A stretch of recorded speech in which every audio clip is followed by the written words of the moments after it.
Okay, magandang araw. Guys, i-share ko lang sa inyo tong ating truck mounted Tadano, 60 tons. Ayan, 60 tons. Ayan.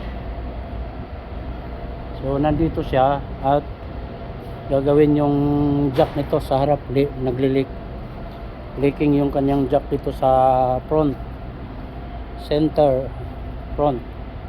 So guys, i-share ko lang sa inyo to kung paano pag-operate ng ating outrigger slider. So ayan guys, so may nakalagay dito na ito yung operation ng ating outrigger. So ayan guys, kung gusto mong, siyempre una ang gagawin natin i-extend natin yung slider. So may nakalagay guys sa taas, slider. Ayan. Slider. So ang gagawin natin, naka-arrow siya pataas. So pag ganyan lang, pataas natin lahat to. Okay. Nakataas na yan. So it means ito pag nakataas, slider lang ang magpapunction. So ito naman yung pula ang gagawin natin extend. So nakababa siya, extend.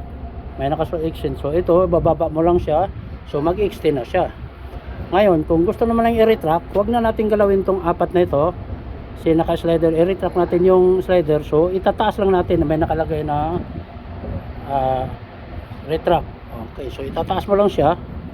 So magre-retract na yan.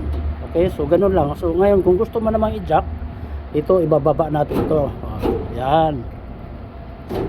Ganun lang yan. Matigas tong isa. Pag naka-jack siya, so ito jack na magtatrabaho niyan, nagpapunction, kailan nakababa.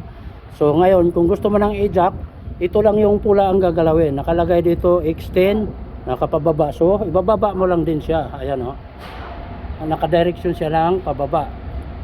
So ito lang na yung ibababa mo lang, so mag-extend na siya. Ngayon kung gusto mo nang i-retract, ito lang din ang gagalawin mo. Itataas mo lang siya, magre-retract na yan kasi ayan may nakalagay na retract sa so ganun lang guys. So maraming salamat sa inyo lahat at hanggang dito na lang.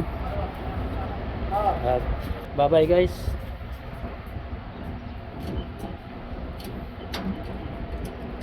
What?